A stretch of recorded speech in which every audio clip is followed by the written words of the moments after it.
네, 안녕하세요. 오늘은 부자들의 생각, 그 한 끗 차이에 대해서 한번 이야기해 보려고 합니다. 많은 사람들이 부자가 되고 싶어 합니다.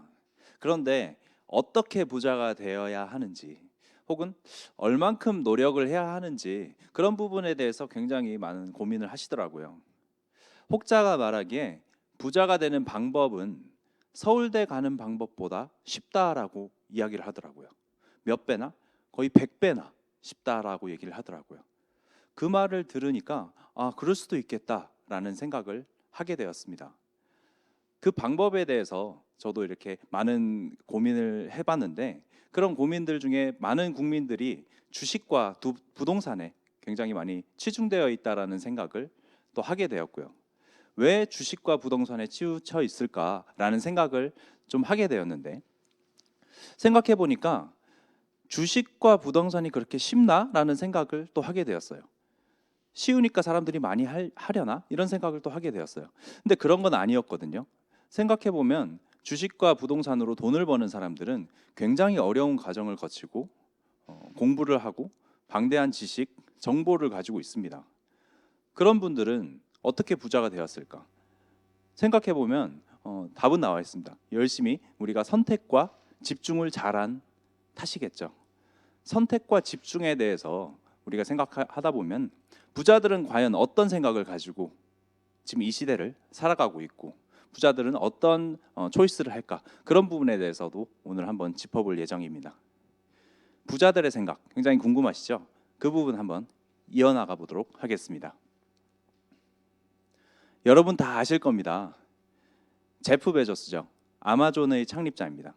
이분 같은 경우에는 전 세계 최고 부자의 반열에 남아 있는 그런 분입니다. 이분은 굉장히 많은 강의를 다니시겠죠.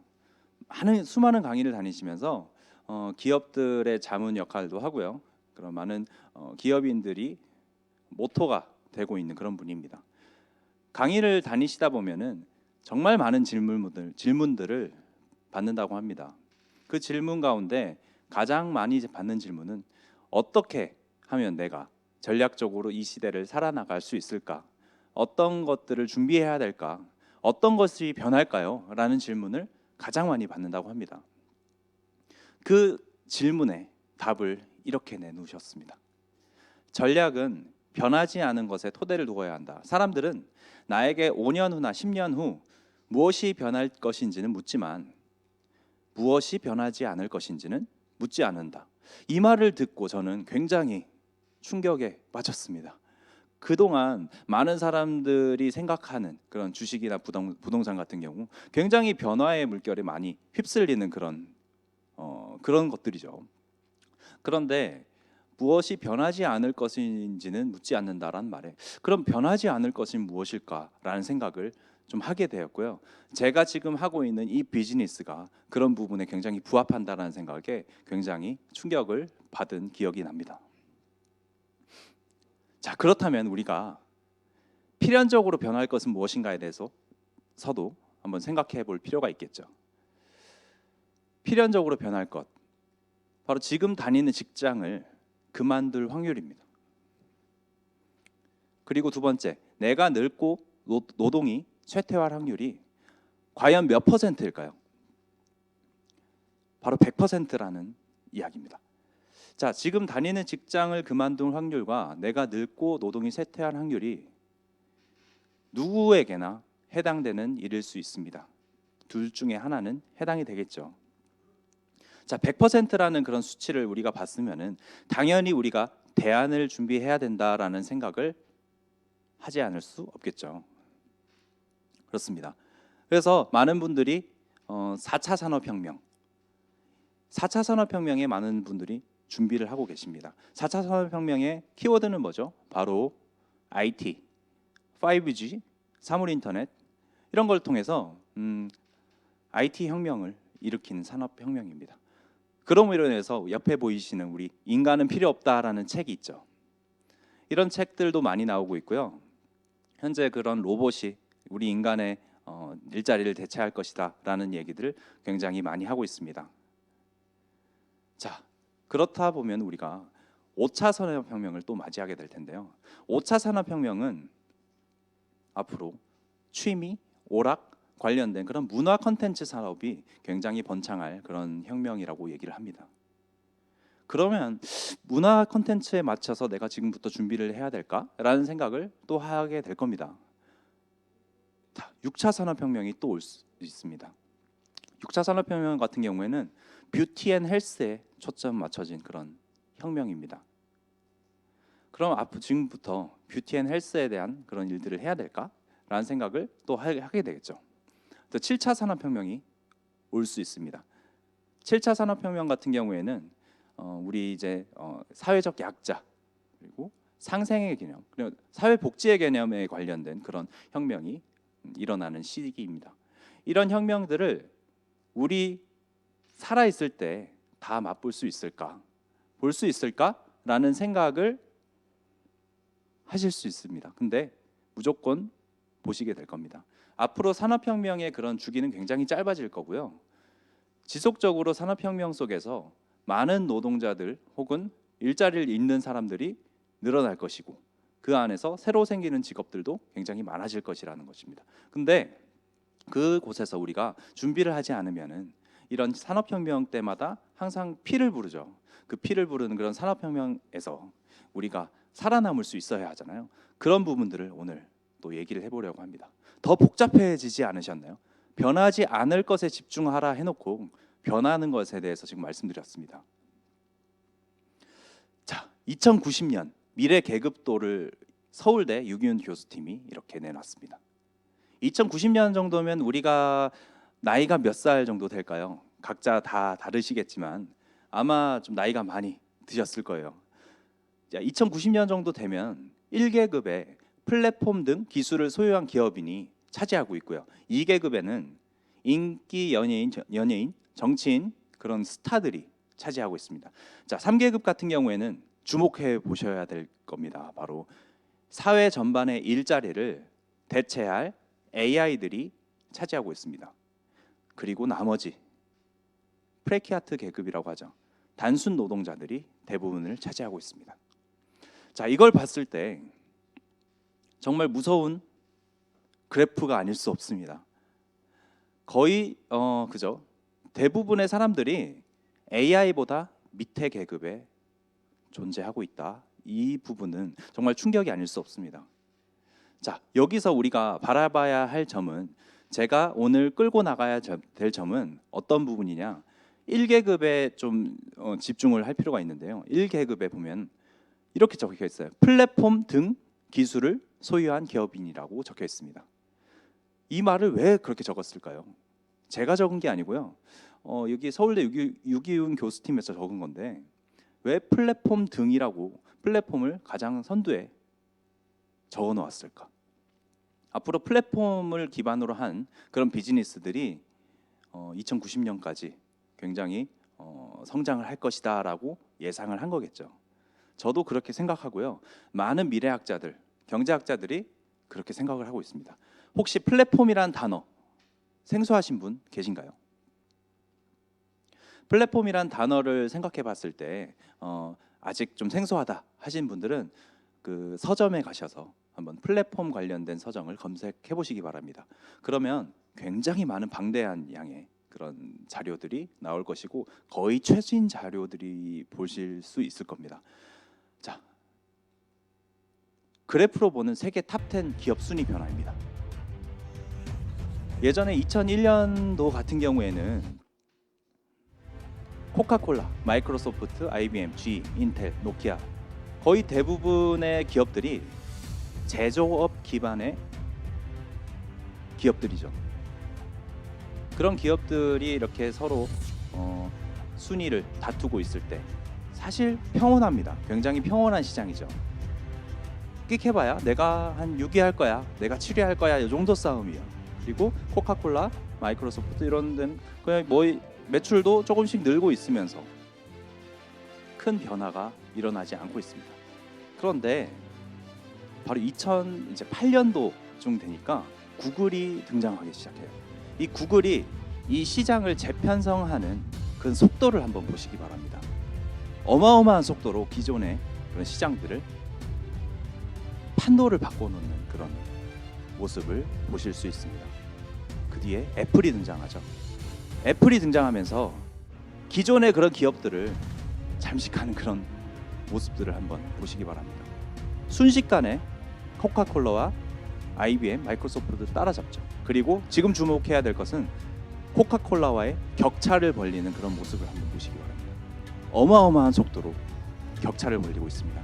코카콜라가 매출이 줄어드는 게 아닙니다. 계속 늘어나고 있습니다. 근데 그 격차는 절대 따라잡을 수 없을 정도로 벌어 나가고 있습니다. 이 말을 우리가 생각했을 때 앞으로 아마존, 페이스북 등등의 많은 기업들이 계속해서 올라오고 있는데 앞으로 플랫폼 기업들이 시장을 재편성할 것이라는 것은 누구나 알고 있는 그런 지금 이제 시장이 되었습니다. 이제 많은 경제학자들이 굳이 얘기하지 않아도 애플이 최고, 그리고 구글, 아마존 이런 기업들이 전 세계의 탑 순위라는 것은 알고 계실 겁니다. 왜 그렇게 됐을까? 이 기업들은 뭐길래 과연 코카콜라나 그 기존의 그런 시장들을 단숨에 따라잡을 수 있었을까? 자, 이 부분을 우리가 주목하다 보면은 플랫폼에 대해서 다시 한번 생각해 보게 됩니다. 소프트웨어가 세상을 집어삼키고 있다라고 넷스케이프 창업자 마크 앤드리슨이 쓴 글입니다. 소프트웨어 좀 어렵죠? 하드웨어, 소프트웨어 많이 들어보셨죠? 자, 소프트웨어는 우리 인터넷 기반으로 우리가 많이 접할 수 있는 그런 것들이고요. 눈에 보이지 않는. 하드웨어 같은 경우는 예를 들어서 호텔을 하나 보유하고 있다던가 자동차를 하나 보유하고 있는 것. 즉 내가 얼마나 많은 호텔을 보유하고 있는가가 부의 중심이었으면 지금은 소프트웨어 안에서 인터넷 안에서 얼마나 많은 호텔을 예약할 수 있느냐로 부의 중심이 바뀌고 있다라는 거죠.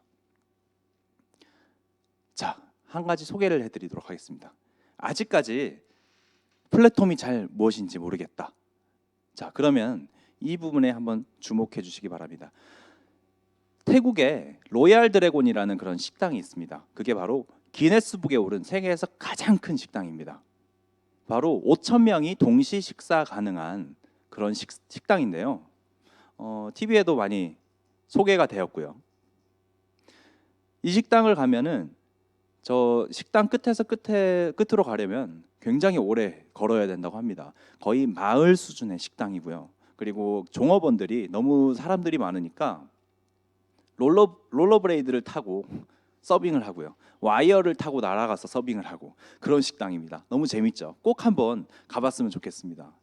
그런데 이 5,000명이 동시 식사가 가능한 이 식당보다 훨씬 더 큰 식당이 생겼습니다.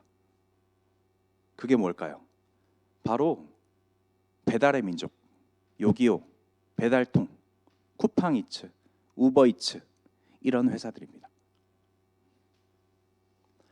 배달의 민족의 수치로 봤을 때 업계 1위죠. 하루 주문 150만 건 이상을 지금 기록하고 있고요. 월간 주문으로 따진다면 3천만 건 이상의 주문이 들어오고 있습니다. 자, 아까 5,000명의 사람들이 한꺼번에 식사를 할 수 있다라고 얘기했습니다. 5,000명이 한꺼번에 식사를 할 수 있을 때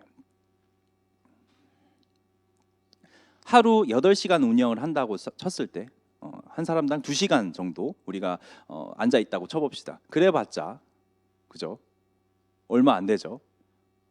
하루 주문 150만 건 이상이라는 숫자를 절대 따라갈 수 없다라는 거죠. 이 말은 무엇이냐면 지금 아까 설명드렸던 기업 순위 변화에서 보였던 코카콜라 이 기업이 저 태국의 로얄 드래곤이라고 친다면 새로 이렇게 애플이라는 그 기업이 올라와서 치고 올라오죠. 그 애플이 바로 배달의 민족이다라고 생각하시면 이해가 쉬울 것입니다. 그런 기업들이 굉장히 많습니다. 지금 소개를 해드릴 기업들인데요. 바로 우버. 우버라는 회사는 전 세계에서 가장 큰 택시 회사 혹은 차량 공유 업체죠. 근데 택시를 단 한 대도 소유하고 있지 않아요. 즉 차를 가진 사람과 이동을 하고 싶어하는 사람들 연결해주는 그런 역할만 하면서 전 세계에서 가장 큰 공유의 아이콘이 되었습니다. 두 번째, 바로 에어비앤비. 에어비앤비라는 그 숙박 기업이죠. 숙박을 할 수 있는 그런 기업인데 전 세계에서 1위였던 힐튼 호텔 기억나시죠? 힐튼 호텔 같은 경우에는 에어비앤비보다 훨씬 더 정말 큰 기업이었는데 이제 에어비앤비가 훨씬 더 큰 기업이 되었습니다. 즉 이제 에어비앤비 안에서 힐튼을 예약할 수 있는 그런 사이트가 되었습니다. 방이 있는 자와 방이 필요한 자를 연결만 해주는데 전 세계 최고의 숙박 업체가 된 것이죠. 페이스북 많이 하시죠? 페이스북은 정말 절대로 본인 스스로 페이스북 스스로 컨텐츠를 개발하지 않아요. 근데 컨텐츠를 직접 만든 사람들이 직접 놀 수 있도록 전 세계에서 가장 큰 놀이터가 아닐까 그런 생각을 해봅니다. 그리고 타임스퀘어 보면은 굉장히 큰 광고판이 있습니다. 그런 광고판이 우리가 이제 지금까지는 얼마나 큰 광고판을 세울 것인가에 초점을 맞췄다면 이제 페이스북에서 하루면은 수천만 명한테 도달할 수 있는 그런 광고의 힘을 가진 게 바로 페이스북입니다. 따라잡을 수 있을까요? 타임스퀘어 광고판이 페이스북 광고판을 따라잡을 수 있을까요? 절대로 따라잡을 수 없는 그런 플랫폼인 거죠. 자, 우리는 카카오톡에 굉장히 많이 길들여져 있고 중독돼 있습니다. 그렇기 때문에 카카오톡에 대해서 좀 설명을 드리고자 합니다. 카카오톡 같은 경우에는 2017년 투자 보고서에 따르면 국내 4,200만 명 그리고 해외 포함 시 4,900만 명이 사용을 하고 있습니다. 자, 카카오톡 처음에 나왔을 때 혹시 기억하시나요? 그때 처음 나왔을 때 무료 문자, 무료 전화를 해주겠다라고 이렇게 하면서 사람들을 회원을 모집을 했죠. 저도 가입을 했습니다. 와, 무료 문자를 보낼 수 있어? 그리고 무료 전화를 할 수 있어? 굉장히 신세계였어요. 그래서 카카오톡을 하나 둘 쓰기 시작했고 내 주변 사람들도 모두 너도 나도 카카오톡을 이용을 했습니다. 그때 저는 카카오톡을 굉장히 걱정을 했어요. 아니 아무것도 광고도 없고 뭐도 없고 한데 이 카카오톡으로 계속 이 무료 문자, 무료 뭐 전화 이런 거 계속 해줘도 되나? 이런 생각을 하게 됐어요. 근데 괜한 걱정이었죠. 정말 괜한 걱정이었습니다. 지금 우리나라에서 최고 가는 그런 기업 중에 반열에 올랐죠. 자, 카카오톡, 우버, 에어비앤비, 페이스북 이런 회사들이 가장 공통적으로 먼저 한 건 뭘까요? 공통적으로 가장 먼저 한 것은 바로 회원 모집입니다. 회원 모집을 가장 먼저 적자를 들여가면서 광고를 하고 모으기 시작했습니다. 회원 모집이 끝난 후 그때부터 카카오톡은 어마어마한 날개를 달고 게임, 이커머스, 오만 그전 정말 컨텐츠들이 있죠. 지금 카카오뱅크도 있고요. 그리고 요즘 밖에 나가면 카카오바이크 이런 것들도 있습니다. 이제 없는 게 없는 그런 것들을 연결하기 시작했습니다. 즉 회원이 자산이 됐다라는 말인데요. 앞으로 부동산을 얼마나 많이 가지고 있느냐, 내가 호텔을 몇 개나 가지고 있느냐가 부의 척도가 아닌 앞으로는 회원을 얼마나 많이 가지고 있느냐가 부의 척도가 될 것이다라고 이야기를 합니다. 수많은 플랫폼 기업들이 그런 방식을 사용하고 있고요. 자, 아메이. 이 아메이는 어떨까라고 많은 사람들이 궁금해합니다. 이 아메이는 플랫폼 기업이 아닙니다. 제조 기반 기업입니다. 제조 기반 기업으로 좋은 제품들을 만들고 그 좋은 제품들을 회원 소비자한테 직거래를 통해서 바로 전달을 하고요. 그리고 그 제품이 필요한 사람들에게 연결을 해주는 역할을 ABO가 합니다. ABO란 아메이 비즈니스 오너인데요. 아메이 비즈니스 오너가 아웨이에게 물건을 받고 독점적으로 그 물건을 취급할 수 있는 권리를 갖습니다. 즉 무슨 말이냐면 아웨이는 제조 기반의 회사고요. 그리고 ABO들은 플랫폼이 되는 거죠. 플랫포머가 되는 일. 그래서 카카오톡과 아메이를 좀 비교를 해봤습니다. 김범수 의장 같은 경우에는 이제 카카오톡을 굉장히 많이 키워서 굉장히 웃고 계시죠. 너무 좋으실 겁니다. 정말 많은 그 업체들이 지금 조인되어 있고요. 그리고 수많은 컨텐츠들이 소비자와 연결되어 있습니다. 카카오톡이 정말 잘 된 기업 중에 하나라고 생각하고 앞으로도 카카오톡이 정말 성장할 기업이라고 저는 생각합니다. 그 이유를 제가 생각해 봤을 때 회원이 기반이 잘 되어 있기 때문입니다. 회원이 기반이 잘 된 이유가 매일 쓰지 않으면 안 되는 메신저 기반이기 때문입니다. 내가 카카오톡을 쓰려면 그냥 그때마다 들어가야 될 그런 일이라면 좀 어려울 수도 있습니다. 근데 내가 매일 쓰지 않으면 안 되는 그런 메신저, 전 국민이 지금 카카오톡에 중독돼 있다라고 해도 과언이 아니라고 생각합니다. 그럼 아메이는 왜 잘 되냐? 바로 매일 쓰지 않으면 안 되는 생필품 기반이기 때문입니다. 멋진 제품들도 많죠. 우리가 람보르기니를 한 대 팔아야겠다라는 생각을 했을 때 내 주위에 람보르기니를 살 수 있는 사람이 몇이나 되나요? 정말 아마 고객 창출을 위해서 굉장한 많은 노력을 퍼부어야 될 것입니다. 그리고 수많은 그 우리나라에서 정말 잘 나가는 기업들, 삼성, LG, 롯데 이런 기업들이 모두 생필품 기반으로 시작했다라는 것을 여러분들 아신다면 생필품의 위력이 얼마나 대단한지 아실 겁니다. 떨어지면 또 써야 되거든요. 제가 한번 한국에 아메이 그 회장님이 오셨을 때 만나뵌 적이 있습니다. 덕디보스 회장님인데요. 이분과 이렇게 이런저런 얘기를 나누면서 소통을 하다 보니까 정말 신기한 생각이 들었습니다. 기업의 오너가 정말 어마어마한 기업의 오너가 일개 저 같은 사람을 이렇게 만나준다라는 것, 그리고 같이 소통을 하고 회사의 발전에 대해서 소통을 할 수 있다라는 것, 그런 부분에서 굉장히 동기부여를 많이 받았습니다. 그런 생각을 해보니까 그렇더라고요. 저는 이분의 소속된 부하가 아니거든요. 소속된 직원이 아니고요. 이분도 제가 없으면 안 되고요. 저도 이분이 없으면 안 되는 그런 서로 상생 그리고 윈윈 관계였더라는 거죠. 아메이라는 회사에서 정말 좋은 제품을 만들면 그 좋은 제품을 나는 연결을 해줄 수 있는 그런 광고 그리고 유통할 수 있는 그런 매개체 역할을 제가 담당하고 있습니다. 그렇기 때문에 이런 대화가 오고 갈 수 있고요. 항상 웃는 얼굴로 이렇게 서로를 마주할 수 있습니다. 신기한 관계죠. 근데 한번 라스베가스에서 이제 만난 적이 또 있는데 이때를 못 알아보시더라고요. 정말 수많은 ABO들을 만나실 겁니다. 그래서 이분들의 인상을 보면은 내가 아메이를 정말 잘 선택했구나라는 생각을 좀 하게 되었습니다. 자, 우리가 아메이를 같이 우버와 에어비앤비 그리고 카카오톡 이런 회사들과 비교를 해봤는데요. 이 플랫포머들이 가질 수 있는 가장 강력한 힘은 무엇일까라고 생각을 하게 되었습니다. 막강한 플랫폼의 특징 여러분들에 좀 말씀드리고자 합니다.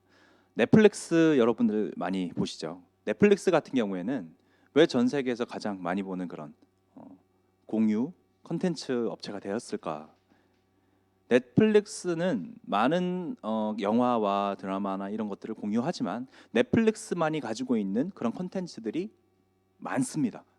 그래서 그 넷플릭스에 가입하지 않으면 절대 보지 못할 그런 컨텐츠들이 굉장히 많기 때문에 굳이 수많은 업체들 중에 넷플릭스를 선택하는 거죠. 한국에도 그런 업체들이 많죠. 근데 그런 업체들이 넷플릭스를 따라갈 수 없는 이유에 우리가 봤을 때 그런 넷플릭스만의 특징이 있다라는 거죠. 애플, 저 같은 경우에는 애플을 씁니다. 삼성이 기술이 더 좋다라는 거 저도 알고 있어요. 그리고 삼성 기술력 그리고 핸드폰의 성능이 훨씬 뛰어나다는 것도 저도 알고 있습니다. 근데 저는 애플을 씁니다. 그 이유를 생각해 봤더니 애플만의 감성 그런 것들을 무시할 수 없겠더라고요. 그리고 그 디자인이라던가 여러 가지 측면에서 저는 그런 부분에 굉장히 감동을 받았고 애플을 쓰지 않으면 안 되는 그런 사람이 되었습니다.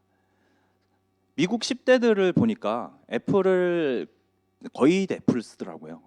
10대들의 비율을 보면은 앞으로 애플의 성장 가능성을 볼 수 있었을 것 같습니다. 그리고 카카오톡 같은 경우에 사실 우리가 연결만 해주는 그런 업체로 생각할 수 있겠는데요. 그렇지 않습니다. 카카오톡은 게임도 직접 개발에 관여를 하고 있고 카카오톡이 아니면 절대 이용할 수 없는 그런 카카오뱅크라든가 여러 가지 그런 업체들이 많이 조인되어 있습니다. 카카오톡이 잘 되는 이유가 하나가 되겠죠. 아메이 같은 경우에는 직접 제품을 생산합니다. 그리고 우리가 진짜와 가짜에 대해서 좀 생각할 필요가 있는데요. 진짜와 가짜, 그 마케팅 리터러시라는 그런 방송을 EBS에서 한 적이 있습니다. 그 방송에서 제가 봤더니 진짜와 가짜를 구별할 줄 알아야 된다라고 얘기를 하더라고요. 자, 아메이라고 생각하면 많은 분들이 또 아직까지 다단계다, 피라미드다라고 생각하시는 분들이 있으시더라고요. 그 부분을 우리가 깨기 위해서는 어떤 부분을 해야 될까, 생각해야 될까를 생각해 보다 보니까 진짜와 가짜를 구별할 줄 아는 사람들의 능력이 기준이 생기면 되겠구나라는 생각을 했습니다. 근데 그런 부분들을 주식이나 부동산도 거쳐왔습니다. 지금까지 생각해 보면 주식도 예전에는 절대 하면 안 된다, 망한다라는 그런 분위기 속에 사람들이 그죠, 그런 인식들이 있었죠. 부동산도 마찬가지고요.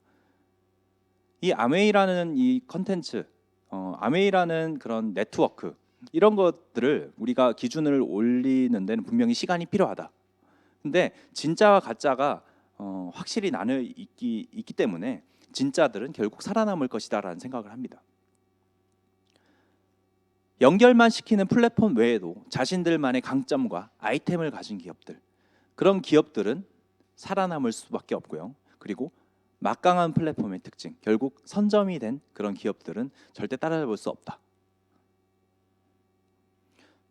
그래서 아메이는 훌륭한 품질의 제품과 비즈니스 기회를 전 세계 주요 지역에서 제공하는 글로벌 기업입니다 라고 소개를 하네요. 자, 아메이는 미시건 에이다 이곳에 공장을 자리하고 있습니다. 기적의 1마일이라고 하는데요. 이곳에서 수많은 제품들을 생산해내고 있습니다. 바로 옆에 있는 호수 같은 경우에도 굉장히 깨끗하다고 합니다. 공장 옆에 이렇게 호수가 깨끗할 수 있다는 것은 굉장히 또 드문 일이죠. 그리고 잘 보시면 알겠지만 굴뚝이 없습니다. 공장이 굴뚝이 없다, 굉장히 환경 기업이다라고 우리는 예상할 수 있겠습니다. 실제로 그렇고요. 1959년도에 설립되었고 굉장히 많은 연구소와 연구단지 규모도 엄청나게 큽니다. 민간 연구소로는 세계 1위를 자랑하고 있다라고 합니다. 그리고 연구진도 많고요. 특허도 1000여 개, 특허 출원중도 1000여 개.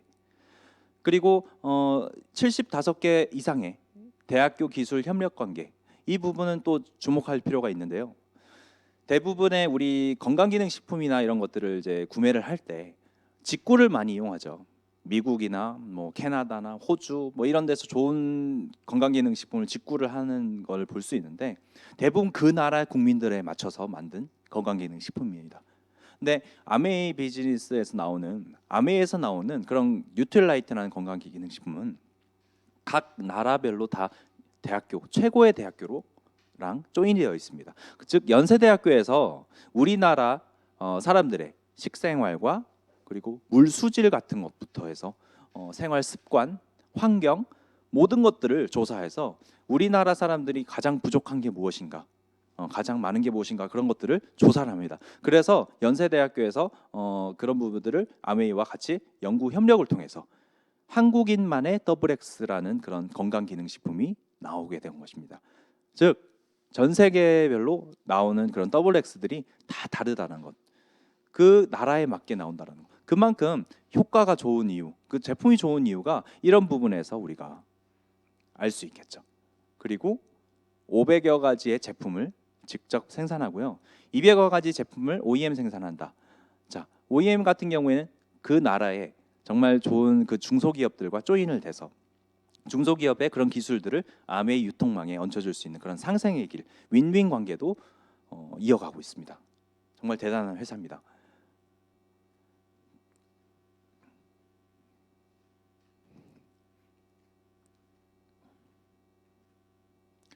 자, 그러면 아메이 비즈니스를 통해서 어떤 방식으로 우리가 처음 접해볼 수 있을까를 고민을 해볼 수 있겠죠. 자, 바로 일반 판매점에서 항상 우리가 해오던 일입니다. 비누, 치약, 샴푸, 화장지, 생리대, 주방세제 이런 것들을 이마트, 홈플러스, 롯데마트에서 항상 구매를 해왔습니다.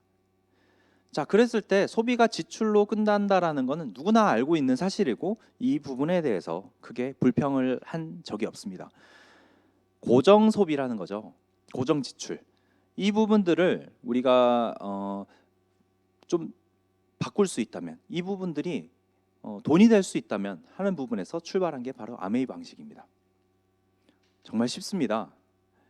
바로 아메이 어플을 받는 거죠. 아메이 어플을 받아서 아메이 어플 안에 있는 그런 제품들을 검색을 하고, 그리고 그 안에서 쿠팡이나 뭐 위메프 이런 데 좀 똑같이 비누, 치약, 샴푸, 화장지, 생리대 이런 것들을 구매를 합니다. 구매를 하다 보면은 그 소비가 매출로 잡히게 됩니다. 그 매출이 잡히게 되다 보면 그 사업으로 이어질 수 있고요. 그 사업이 결국 나의 수입으로 바뀔 수 있다라는 것. 소비가 지출로만 끝나는 걸 선택하느냐, 아니면 소비가 결국 수입으로 올 수 있는 걸 선택하느냐. 어차피 나가야 될 고정 지출을 우리가 이런 부분으로 바꿀 수 있다면 굉장히 유리한 소비가 되겠죠. 자, 이것부터 시작하는 겁니다.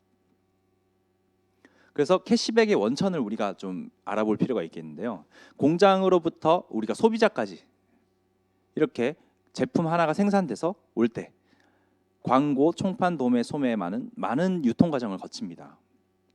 이런 것들에 이제 사람들은 이제 크게 불평을 가진 일은 없습니다. 왜냐하면 소비자 같은 경우는 가까운 데서 구매할 수 있으니까 좋고, 총판, 도매, 소매는 돈을 벌어서 좋고, 이런 관계를 계속 이어왔었죠.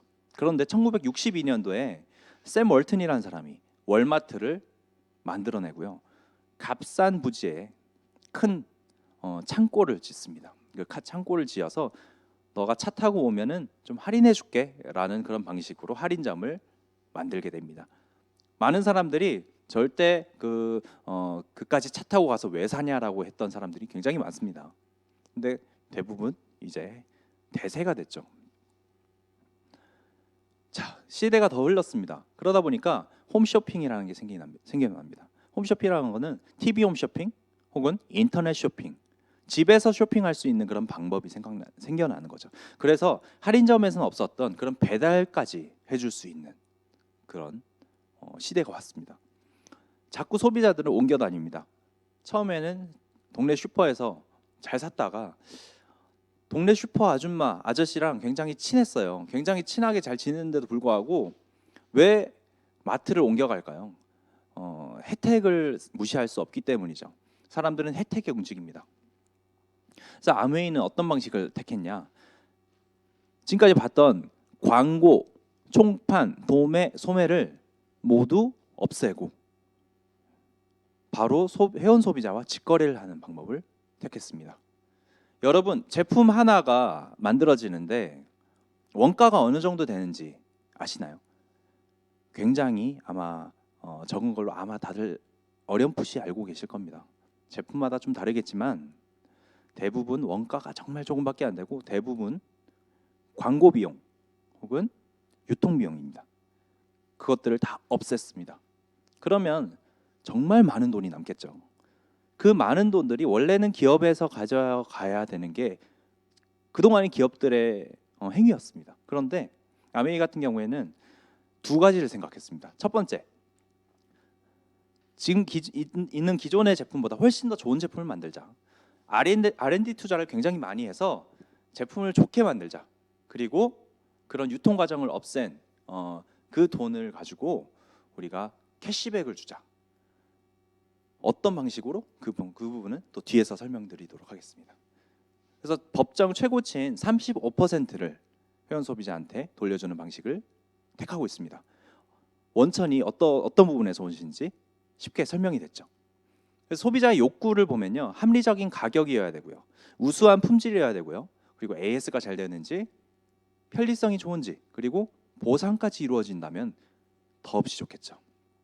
그래서 세원의 특혜를 보면은 우리 아메이 비즈니스를 하시는 분들은 리스크가 없다라는 말 많이 들어보셨을 거예요. 그 말은 무엇이냐면 100% 소비자 만족 보증을 통해서 내가 쓰던 것들, 바르던 것들, 먹던 것들도 90일 이내에 우리가 가져간다면 100% 환불이 된다, 반품이 된다. 그 부분은 내가 뭐 사재기를 할 필요가 없다.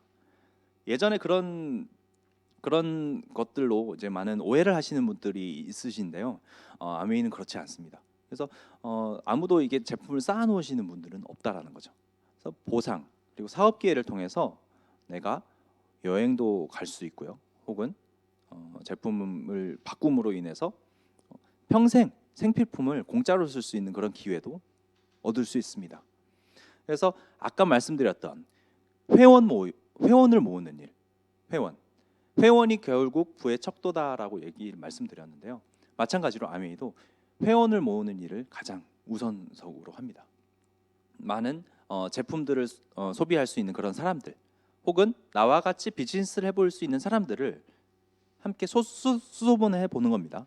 수소문해 보다 보면 이거 좋네라고 해서 나와 같은 일을 하는 사람도 생길 것이고, 아니면 제품만 쓰는 사람도 생길 것이고, 그러면서 자연스럽게 네트워크가 형성이 되는 거죠.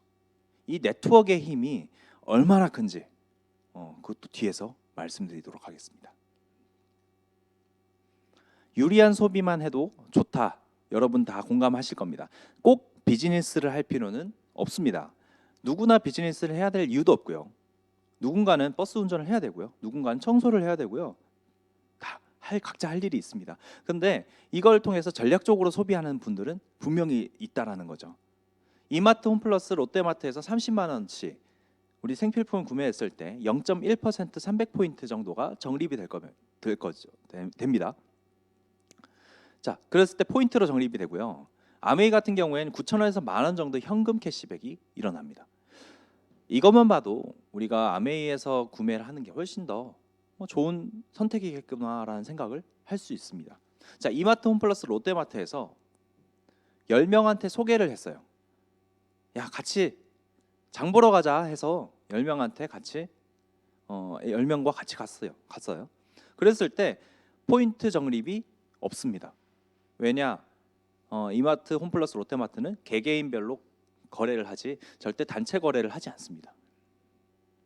자, 아메이 같은 경우에 10명에게 소개를 했을 경우 27만 원 정도의 현금 캐시백이 일어납니다. 자, 이 방식을 생각했을 때 그동안 10명한테 소개를 해서 했을 때 내가 돈을 뭔가 받지 못했던 부분들에 대해서 생각을 한번 해볼 수도 있다라는 생각을 합니다. 그래서 내가 맛집 같은 데 갔을 때도 분명히 굉장히 많은 홍보를 했는데 그 맛집에서 나한테 돈을 주진 않았거든요.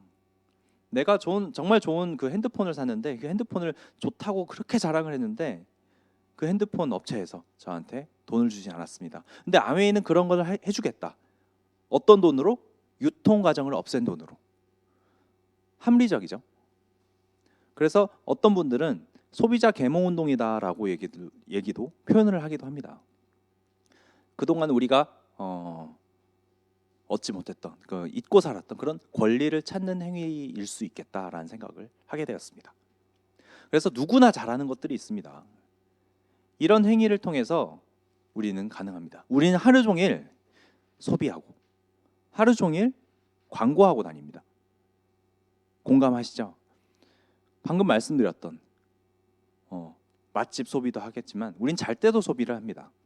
잘 때도 공기청정기를 틀어놓고요, 혹은 베개, 피, 이것도 다 소비를 하고 있는 겁니다. 그죠? 그리고 하루 종일 광고를 합니다. 우리가 입고 다니는 옷, 야 이거 어디서 샀어? 라고 하는 것도 내가 걸어 다니는 광고판이 될 수 있다는 거죠. 그래서 이것부터 해보는 겁니다. 위대한 도전과 경험. 바로 첫 번째입니다. 쇼핑몰 회원이 되어서 생필품 브랜드 체인지를 통한 캐시백을 실제로 한번 경험해 보는 것. 본인 20만 PB 정도 구매를 했을 때 치약, 칫솔, 비누, 샴푸 뭐 이런 것들이 있겠죠. 그걸 통해서 제품을 한번 바꿔 써보는 겁니다. 자, 그랬을 때 3%의 요율을 적용받아서 캐시백이 한 6,000원 정도, 실제 한 9,000원 정도의 캐시백이 들어오게 됩니다. 다음 달 14일에 딱 들어오고요. 본인 캐시백 통장에 입금이 됩니다. 소비만 해도 유리하다라는 것을 알 수 있습니다. 그래서 저는 위대한 도전이라고 얘기를 합니다. 자, 조금 더 키워보겠습니다.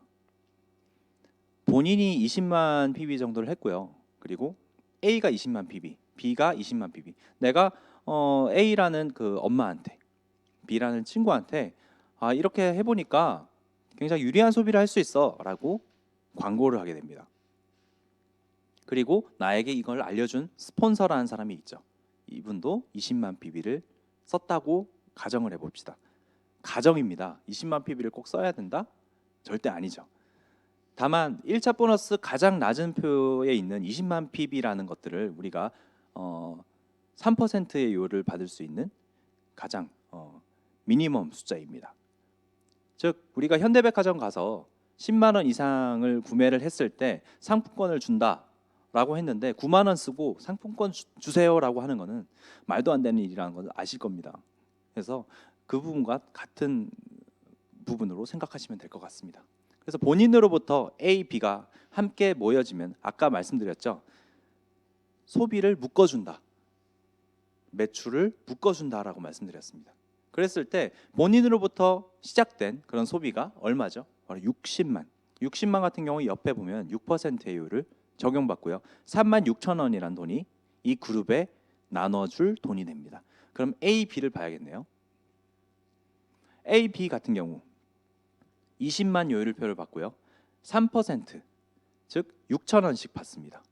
그렇게 되면은 본인 저로부터 시작된 36,000원이라는 돈에서 12,000원을 빼주면 내가 다음 달 14일에 가져갈 돈이 나오겠죠. 바로 24,000원이라는 돈이 나오게 됩니다. 자, 그러면 스폰서, 나에게 이걸 알려준 사람은 도대체 얼마나 받을까? 나보다 훨씬 더 많이 받지 않을까? 그럴 수도 있겠죠. 왜냐? 지금 내가 살아오는 그런 인생에서 지금까지 속한 단체들이 전부 다 이런 방식이었으니까요. 학교를 가도 선생님보다 교감 선생님이 돈을 더 많이 받고요. 직장을 가도 대리보다 과장이 더 돈을 많이 받는 것은 너무 당연한 이치이기 때문입니다. 근데 한번 보겠습니다. S 같은 경우에는 20, 20, 20, 20 4개가 모였으니까 80만입니다. 6%의 요율을 적용받고요. 48,000원이라는 돈이 나오죠. 자, 48,000원에서 아까 저희 그룹 본인 A, B가 가져갈 그 그룹에서 가져갈 36,000원을 빼주면 되겠죠. 그러면 S가 가져갈 돈이 나옵니다. 바로 12,000원이라는 돈이 나오는 거죠. S가 먼저 시작했는데 왜 나보다 더 적게 가져가지? 그 이유는 선착순 사업이 아니기 때문입니다.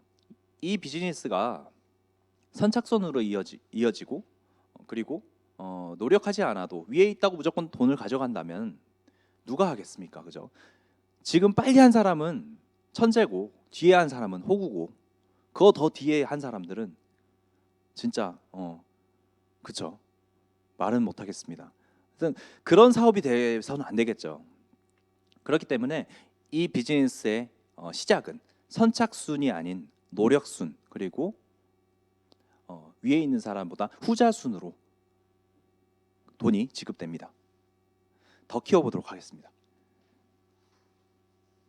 자, 저는 더 열심히 하고 싶어서 열심히 이제 사람들한테 알렸습니다.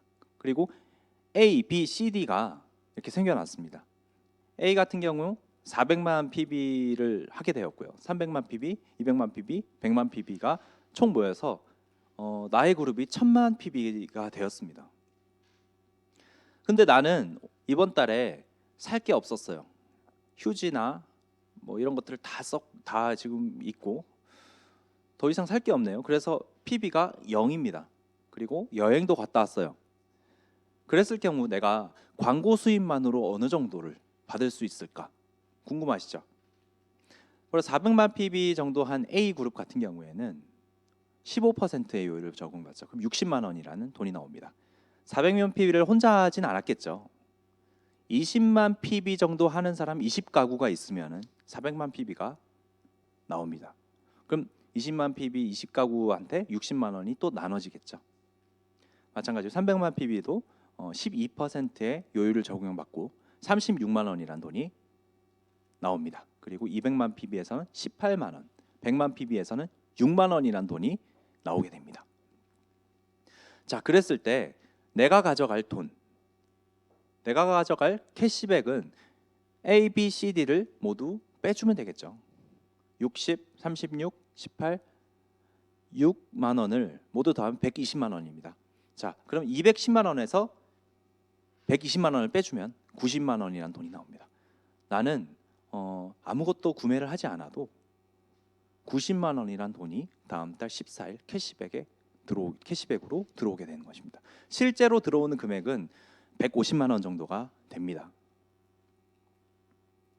근데 이 150만 원이란 수입이 이대로 매달 평생 증가 상속되는 그런 속성을 가지고 있다는 거죠.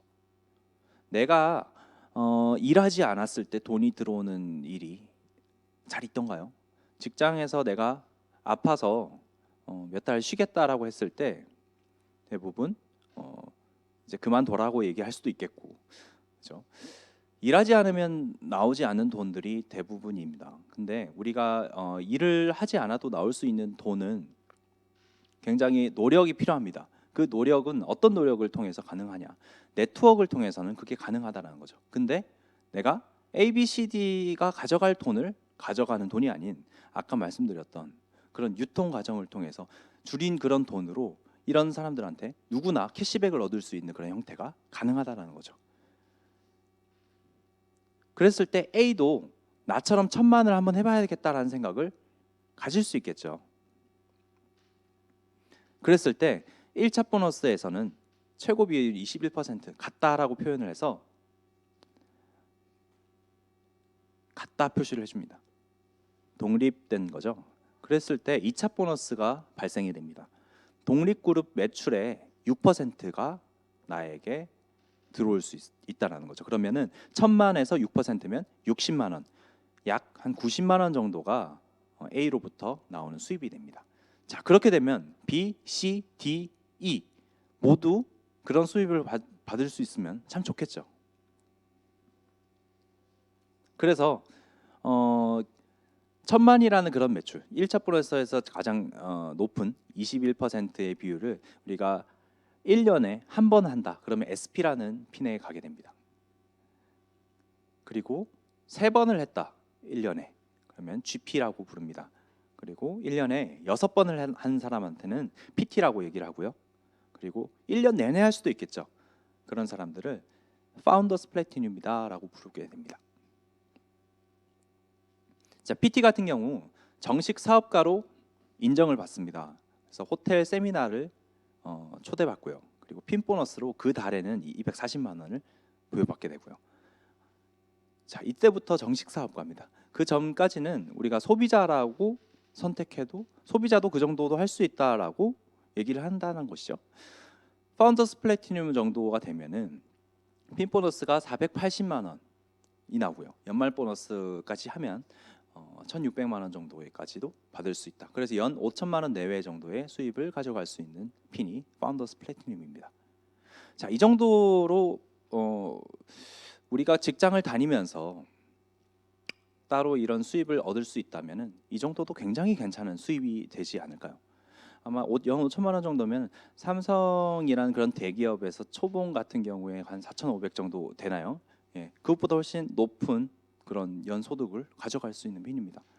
근데 이게 내가 이거에 굉장히 집중을 해야 되는 것도 맞지만 직장을 다니면서도 가능한 그런 플랜이라는 거죠. 자, 그랬을 때 나로부터 플래티늄이 3명이 나올 수 있습니다. 연소득이 9천만 원 이상 정도 되고요. 그리고 다이아몬드 나로부터 플래티늄을 갈 수 있는 사람들이 6명이 생기는 것입니다. 그러면은 연소득 1억 5천만 원 이상 최소로 잡았고요. 훨씬 더 많이 버시고 2억 정도 버시는 분들도 굉장히 많더라고요. 그래서 그 부분은 사람마다 좀 다를 수 있다라는 걸 설명드리겠습니다. 그래서 맥도날드 창업과 아메이 사업을 좀 비교를 해봤습니다. 맥도날드 창업한다라면 굉장히 멋있게 볼 수 있습니다. 그죠? 맥도날드를 내가 프랜차이즈로 창업하는 거 말고요. 맥도날드라는 그런 회사를 직접 차리는 오너의 입장이 한번 돼보는 겁니다. 맥도날드 창업주는 간소화된 조리 시스템을 개발해서 체인점을 모집하고 체인점주가 성공할 수 있도록 조리 시스템 기술을 가르쳐 주었다. 그죠? 그래서 본사는 체인점으로부터 기술료를 받습니다. 그 기술료가 어느 정도 되는지 짐작이 가시나요? 한번 예시를 들어보겠습니다. 월 매출이 1억 원이라고 치겠습니다. 훨씬 더 많이 되겠죠. 본사에 보낼 기술료가 0.5%거든요. 그러면 1억 원 곱하기 0.5%를 하면 50만 원이 됩니다.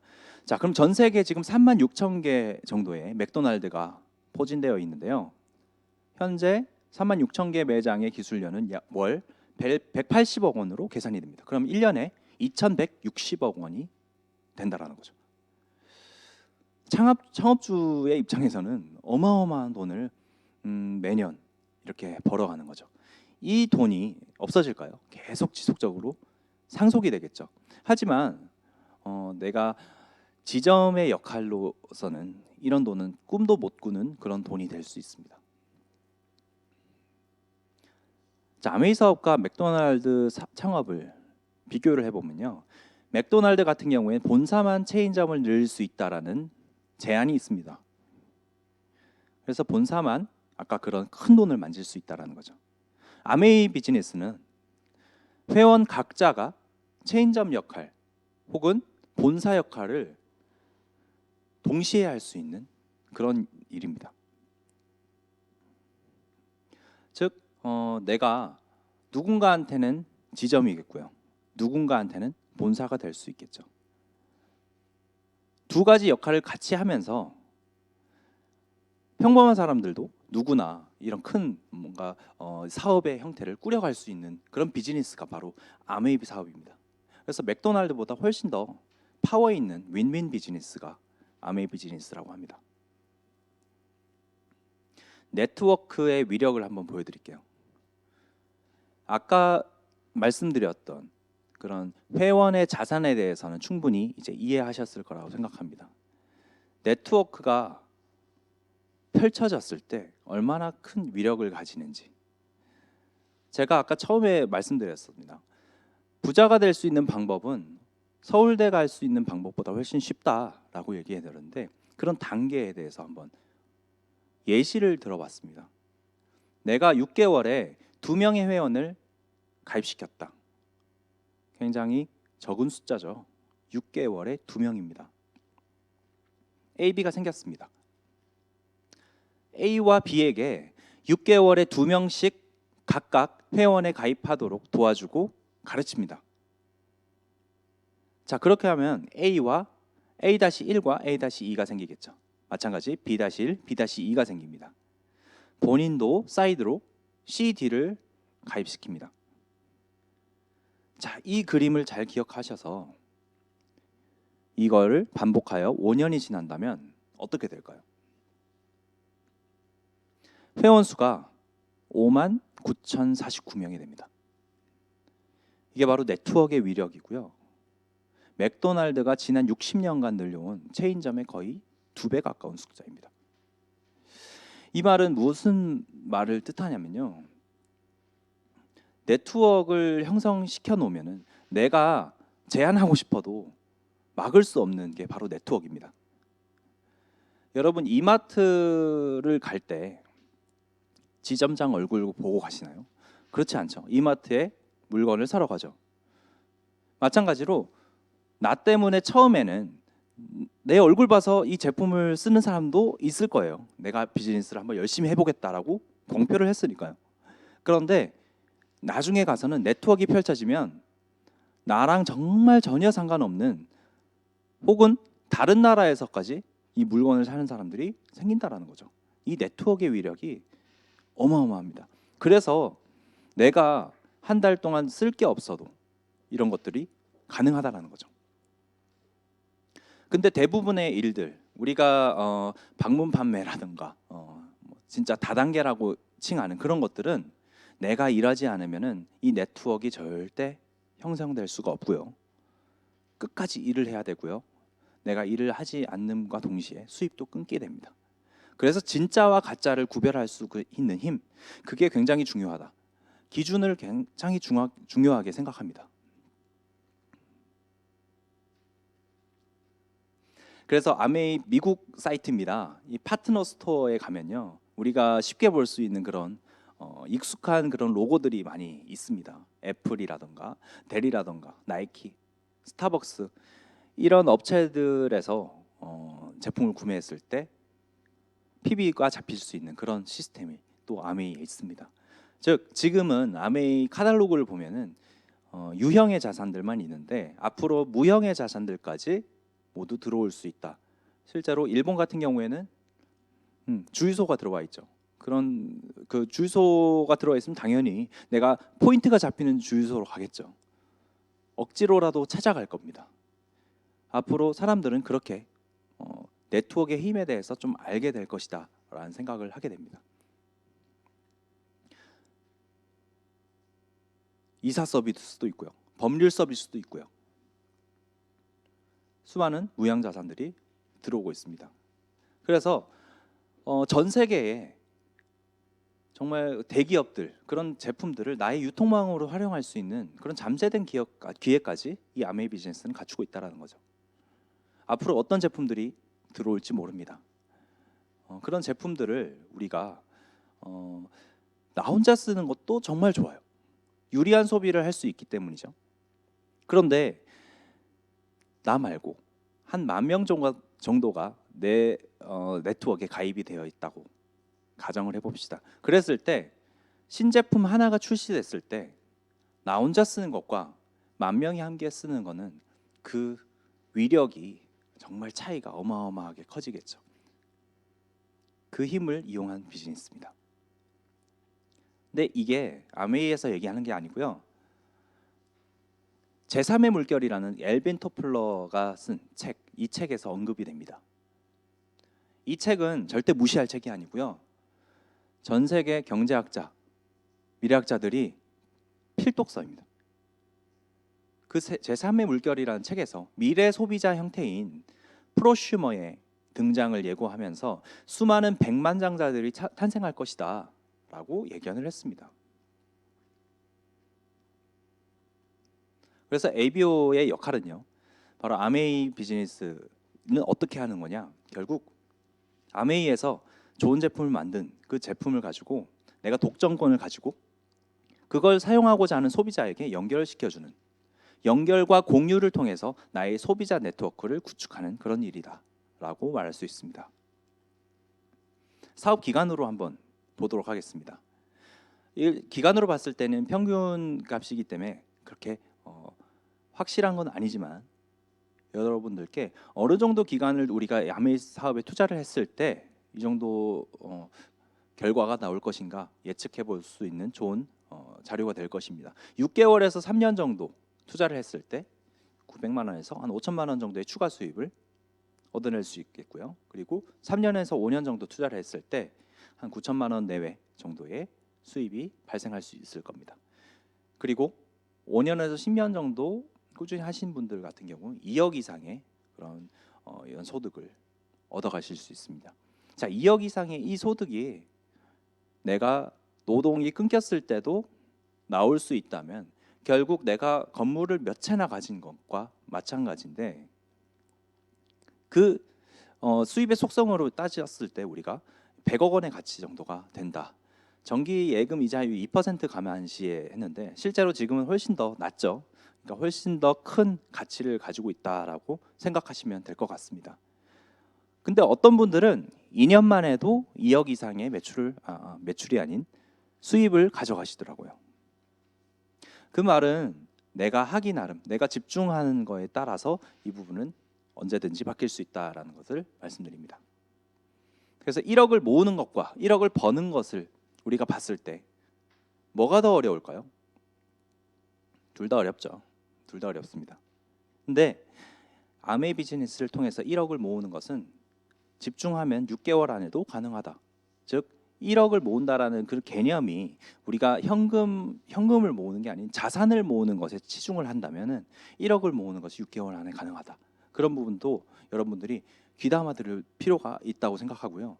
자, 그러면 1억 말고 100억을 생각했을 때는 우리가 훨씬 더 어렵겠죠. 5년에서 10년 정도 투자를 했을 때 내 자산이 100억 정도가 된다라고 하면은 어떤 일이 이 일을 따라잡을 수 있을까라는 생각도 저는 들었습니다. 재미있는 이야기 한번 하고 가겠습니다. 스님, 지금 제가 돈으로 살 수 있는 가장 값진 것은 무엇인가요? 라고 물었다 합니다. 스님이 이렇게 대답을 했습니다. 그것은 사람의 마음이다. 특히 후배와 가까운 친구들의 마음, 늘 잘 대해주거라. 그래서 답답해서 내가 또 다시 물었습니다. 그럼 지금 제가 돈으로도 살 수 없는 가장 값진 것은 무엇인가요? 하니까 스님이 반포 아크로 리버파크 38평형 B타입 발코니 확장형이다 라고 얘기를 했다고 합니다. 네, 돈으로 살 수 없는 것 가장 값진 것, 그게 사실 우리가 지금 추가 수입으로 우리가 많이 일어나갈 필요가 있을 것 같은데요. 지금 하고 있는 일로 내가 정말 가지고 싶은 그런 것들이 가질 수 없다라고 생각을 했을 때는 반드시 우리가 추가 대안을 찾아야 되지 않을까라는 생각을 하게 되었습니다. 잠자는 동안에도 돈이 들어오는 방법을 찾아내지 못한다면 당신은 죽을 때까지 일을 해야만 할 것이다 라는 그런 명언을 했죠. 워런 버핏이. 자, 그럼 잠자는 동안에도 돈이 들어오는 방법을 제가 알려드렸습니다. 근데 잠자는 동안에도 돈이 들어오는 방법이 쉬울까요? 쉬워서는 안 될 겁니다. 어렵습니다. 어려울 수는 있으나 쉽게 우리가 단계 나갈 수 있는 그런 시스템이 있습니다. 그렇기 때문에 누구나 할 수 있습니다. 경험이 없어도 할 수 있습니다. 자본이 없어도 참여할 수 있습니다. 자본이 없고 경험이 없고 제한이 없는 그런 비즈니스로 잠자는 동안에도 돈이 들어오는 방법을 만들어낼 수 있다면 이보다 더 좋은 기회가 어디 있을까라는 또 생각도 들게 합니다. 요즘 30대 이상들이 많이 얘기하는 단어입니다. 오늘도 참 잘 버텼다 우리.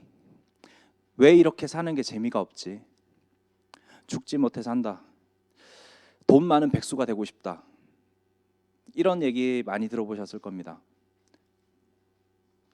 자, 이런 얘기를 왜 하게 될까요? 그죠? 우리가 지금 돈 버는 방법에 대해서 한번 다시 생각해 볼 수 있는 그런 기회가 될 수 있을 것 같다는 생각을 합니다. 그래서 아메이 비즈니스를 여러분들한테 소개를 해드리고 싶습니다.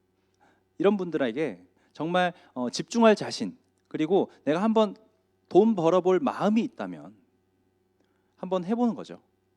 아까 제일 처음에 서두에서 말씀드렸습니다. 돈 버는 방법, 부자가 되는 방법은 서울대 가는 방법보다 쉽다라고 얘기를 했습니다. 자, 그런데 서울대 갈 생각이 없으면 서울대를 아예 가지도 못하는 거죠. 그 말은 부자가 될 마음이 없으면은 부자가 될 수 없다라고 정의 내립니다. 즉 부자가 되기 위해서 내가 어떤 부분을 한번 귀 기울여 볼까? 어떤 오픈 마인드를 한번 해볼까? 그런 부분들을 우리 스스로 해야 된다는 거죠. 아무도 주변에서 해줄 수 없습니다. 자, 그래서 지금 상황에서 나아지고 싶은 그런 간절함, 나아가서 그동안 잊고 살았던 꿈을 이루고 싶은 그런 간절함만 있다면 이 비즈니스를 통해서 꿈을 꼭 이뤄보시기를 바라기를 제가 간절히 바랍니다. 그래서 5가지 제안을 좀 해드리고 싶습니다. 오늘부터 가능합니다. 첫 번째, 노동 수입과 자산 수입의 개념을 확실히 정리했으면 좋겠습니다. 지금 내가 하고 있는 일에 추가적으로 대리운전을 더 뛴다. 물론 돈이 될 수 있겠죠. 하지만 내가 아프면 그 2개 다 중단해야 됩니다. 즉 파이프라인을 내가 하나 만드는 거에 집중을 해야 됩니다. 그나마 지금 좀 살만할 때, 잘 나갈 때, 체력이 그나마 가장 많이 있을 때, 지금이죠. 지금 가지고 있는 그런 노동 수입을 하나 가지면서 자산 수입의 개념을 확실히 알고 그 부분에 투자를 하셨으면 좋겠다라는 생각을 합니다. 두 번째, 급변하는 시대에서 변하지 않을 것에 집중하기. 변하지 않을 것, 아까 생필품이라고 말씀드렸습니다. 4차 산업혁명의 우리가 화두가 우리 로봇, AI, 내 직업을 대체할 것이다라고 얘기를 하지만 로봇과 AI는 소비를 하지 않아요. 로봇과 AI는 이빨을 닦지 않습니다. 즉 소비의 형태는 많은 사람들이 할 수 있는 그런 방법이라는 거죠. 사람들은 소비를 하게 되고요. 그 소비에 초점을 맞춘 비즈니스 모델이 바로 아메이 비즈니스입니다. 세 번째, 자본금이 필요한 일은 절대 하지 않으셨으면 좋겠습니다. 앞으로 자본을 투자해서 벌일 수 있는 그런 일들은 절대 하지 말라고 굉장히 많은 전문가들이 지금 얘기를 하고 있습니다. 지금 시작하면은 망하는 지름길이라는 얘기도 많이 하고 있고요. 무조건적이지는 않지만요. 굉장히 그 확률적으로 봐서 많이 힘들어졌습니다. 그래서 일단 자본이 들지 않는 이 플랫폼 경제에 대한 부분들을 우리가 좀 생각을 해볼 필요가 있고요. 무조건 활용할 수 있는 그 네트워크 마케팅을 한번 보시기 바랍니다. 네 번째, 어차피 써야 할 소비라면 매출로 전환시키는 그런 프로슈머 경제를 활용해 보는 것.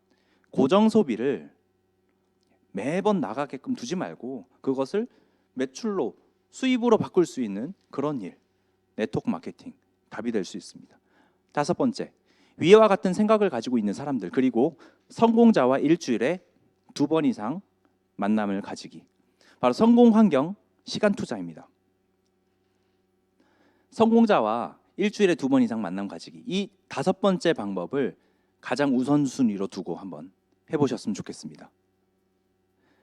이 다섯 번째 것들을 잘 실행하시면 1, 2, 3, 4번들도 자연스럽게 따라오실 수 있다는 거죠. 이 비즈니스 알려준 분들한테 한번 붙어서 지속적으로 내가 일주일에 몇 번 정도, 몇 시간 정도 투자를 할 수 있는지 그것부터 파악하는 게 우선일 겁니다. 그래서 내 환경을 바꾸고 내 성공 환경을 통해서 내 생각을 바꾸고 그런 시간을 투자하는 것. 성공자들은 이런 말을 쓰지 않는다라고 얘기합니다. 바로 열심이라는 말을 절대 쓰지 않는데요. 그 말은 무슨 말이냐면 테슬라를 창업한 우리 일론 머스크 같은 그 분 기억나시죠? 일론 머스크 같은 경우 화성에 인류를 이주시킬 그런 계획을 잡았습니다.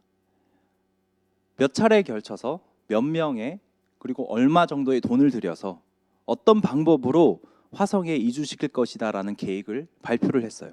아주 먼 훗날 얘기입니다. 그런데 그 먼 훗날 계획까지도 우리 계획을 정확하게 가지고 있다라는 것이죠. 정말 대단하죠. 그래서 그런 부자들이 하는 습성, 계획을 정확하게 가지고 있는, 그리고 내가 무슨 목표를 두고 이 비즈니스를 해야 될지, 이 인생을 살아가야 될지 그런 부분들에 대해서 굉장히 고민을 많이 해야 될 것 같습니다. 그렇게 하기 위해서는 내가 이 강의가 끝나고 혹은 내일 내가 무엇을 할 건지 빨리 정하셔야 된다는 거죠. 다음 달에 너 뭐 할 거야? 라고 물었을 때 나 부자 될 거야 라고 하는 사람은 아무도 없습니다. 부자가 되는 그냥 방향성을 우리가 가지고 가는 건 분명하지만 내가 그 부자가 되기 위해서 해야 될 일, 내일 해야 될 일, 다음 달에 해야 될 일이 정확하게 있어야 된다는 거죠. 그 말은 내가 지금 이 비즈니스를 어떤 식으로 알아볼 것인지 먼저 한번 고민해 보셨으면 좋겠습니다. 자, 지금까지 제 강의를 마치도록 하겠고요. 여러분들과 함께 짧은 소통의 시간이 되었는데 성공하는 그런 방법, 그리고 부자가 되는 방법에 대해서 한번 알아보았습니다. 부자가 되는 그런 방법은 사실 그렇게 어려운 일은 아닐 수 있습니다. 하지만 가장 어려운 게 바로 내 마인드를 바꾸는 법, 내 자신을 스스로 얼마나 잘 알고 있느냐가 그 관건이 될 수 있습니다. 내 자신을 정말 잘 알고 있을 때 내 자신을 컨트롤할 수 있고, 그리고 부자들의 그 생각, 마인드를 가진다면 누구나 가능합니다. 네트워크 마케팅, 아메이를 통해서 충분히 가능하다고 생각합니다. 그래서 여러분들과 함께 또 이런 비즈니스를 통해서 또 얘기를 하고, 또 여행지에 가서 맥주 한잔 하면서 또 이런 얘기들을 나눌 수 있는 그런 좋은 기회가 됐으면 좋겠다는 생각을 가집니다. 마치겠습니다.